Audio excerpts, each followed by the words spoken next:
ఇక్కడ ఉన్నటువంటి మంత్రి గారు తదితర ఆఫీసర్లు దీనికి సంబంధించిన వారు వచ్చి మాకు హామీ ఇవ్వకపోతే 27వ తారీఖున జరుగుతున్న ప్రజాభిప్రాయ సేకరణని మేము అందరం వచ్చి ఆపుతాం.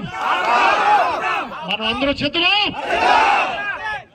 ఇది మాత్రం హెచ్చరిక అనుకుంటున్నారు కాదు, తప్పనిసరిగా మేము ఈ బల్క్ డ్రగ్ ఆపుతామని మాకు మాట ఇవ్వకపోతే ఈ పరిసర ప్రాంతాల్లో ఎలాంటి అభివృద్ధి కంపెనీలు వచ్చినా మేము ఆపుతామనేసి మాత్రం ఈ సభాపూర్వకంగా కాదు ప్రజలందరి తరఫున మేము చెప్తున్నాం.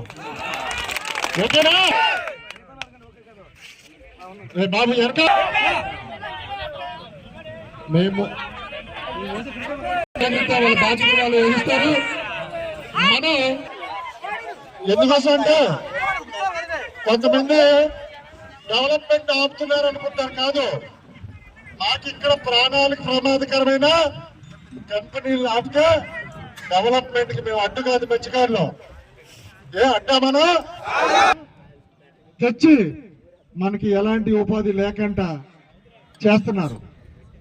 ఈ ప్రభుత్వంలో ఒకటే హెచ్చరిస్తున్నాం, మీరు కంపెనీలు తండి అభివృద్ధి చేయండి, బల్క్ డ్రగ్ లాంటి